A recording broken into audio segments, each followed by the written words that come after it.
સુરત શહેર cyber crime બ્રાન્ચને ખૂબ મોટી સફળતા મળી છે.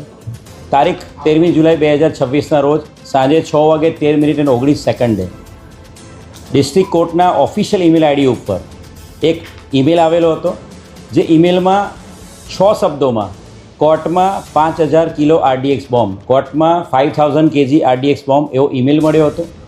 બનાવની ગંભીરતાને ધ્યાને રાખીને તાત્કાલિક BDDSની ટીમ, ક્રાઇમ બ્રાન્ચની ટીમ, SOGની ટીમ અને લોકલ પોલીસ સ્ટેશન સહિત ઉચ્ચ અધિકારીઓ ડિસ્ટ્રિક્ટ કોર્ટ પહોંચી ગયા હતા અને પ્રોપર BDDSના માધ્યમથી આખું બિલ્ડિંગ થરલી સર્ચ કરવામાં આવ્યું હતું.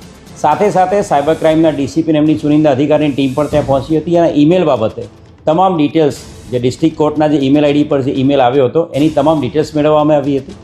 અને એ બાદ સાયબર ક્રાઇમના DCP Vishakha Jain, police inspector KP Gameti અને અમારી આખી ટીમ, સાયબર ક્રાઇમની ટીમ આ જે ઈમેલ આવેલો હતો એનું ટેકનિકલ એનાલિસિસમાં લાગેલી હતી અને સાથે સાથે બનાવ અનુસંધાને એક FIR સાયબર ક્રાઇમ પોલીસ સ્ટેશનની અંદર ભારતીય ન્યાય સંહિતાની કલમ 351 અને 353 સાથે સાથે સાયબર ટેરરિઝમની IT એક્ટની કલમ 66F મુજબ ગુનો દાખલ કરવામાં આવ્યો હતો. અને એની અંદર આ ટેકનિકલ એનાલિસિસ અને સાથે સાથે જે ટેકનિકલ એનાલિસિસના અંતે પોલીસે જે થરલી હ્યુમન ઇન્ટેલિજન્સ અને વોચમાં રહીને સાયબર ક્રાઇમની ટીમે એક આરોપી, આ બોમ્બ થ્રેટનો ઈમેલ કરનાર આરોપી રમણ રામબાબુ સતન મિશ્રા એને પકડવામાં સફળતા મળી છે.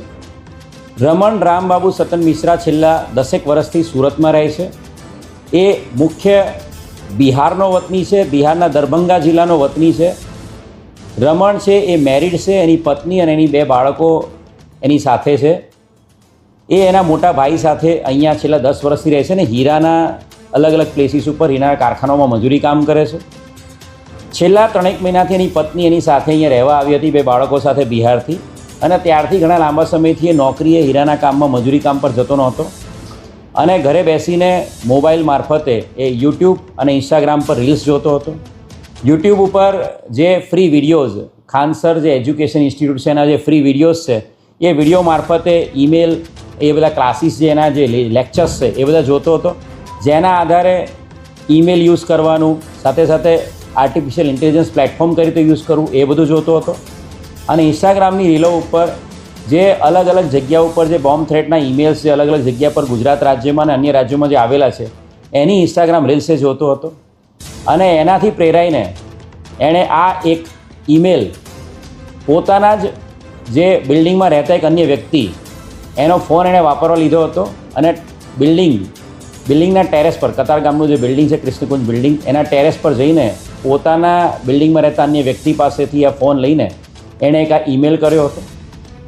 હાલ જે એની પૂછપરછ કરી છે એ પ્રમાણે એણે કન્ફેસ કર્યું છે કે આ પોતાના જે નોન પર્સન છે બિલ્ડિંગમાં એના ફોનમાંથી એણે ઈમેલ કર્યો હતો. એ ફોન તો કબજે કરવામાં આવ્યો જ છે, પણ સાથે સાથે જે આરોપી છે રમણ મિશ્રા, એનો ફોન પણ કબજે કરવામાં આવ્યો છે અને એના ફોનમાંથી સુપ્રીમ કોર્ટના ઈમેલ આઈડી ઉપર ઈમેલ કરતો એક ડ્રાફ્ટ પણ મળી આવેલો છે.